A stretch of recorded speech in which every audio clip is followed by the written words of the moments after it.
I used to think we would never be able to justify the expense of a Disney cruise because they just seemed so expensive. However, we found a few simple ways that helped us save a ton on our fare that made it so this vacation was possible. In this video, I'm going to share those tips.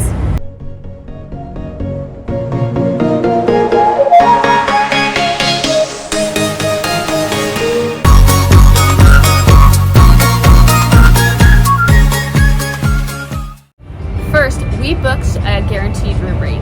This isn't going to work for everybody just because it is non-refundable and you don't get to pick your room. But for us, we didn't really care where our room was. We just wanted a room on the ship. This cost significantly less than a regular fare, and I didn't see these advertised very many places.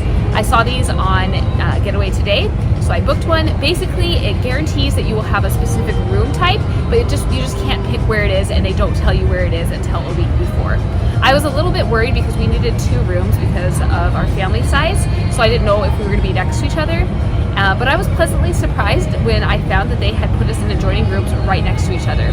This was even better because when I originally tried to book, I was told there were no more adjoining rooms left. So if you are flexible, you know you're going on your cruise, and you don't really care where your room is, definitely look into a guaranteed room rate. They have them for pretty much every room type. We got the indoor one because it was less expensive, and it was $700 for the first 2 people, and then it was $300 for the second 2 people in the room. So it was actually really affordable, and I think it was quite a bit less than the other fares.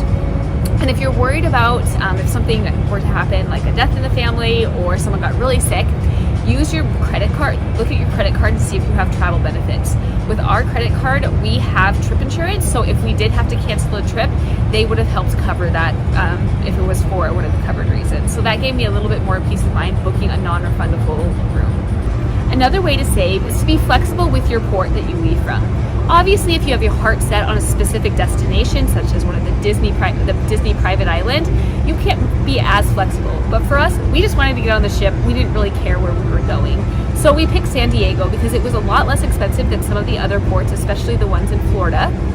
And it was a cheaper flight for us. I think our flights were like $150 round trip, which is really a great price for flying right now. If you can be flexible with where you leave from, it's going to save you a little bit more money. And finally, keep an eye out for a Disney cruise special. These don't come along all that often, but when they do, they can save you a ton of money.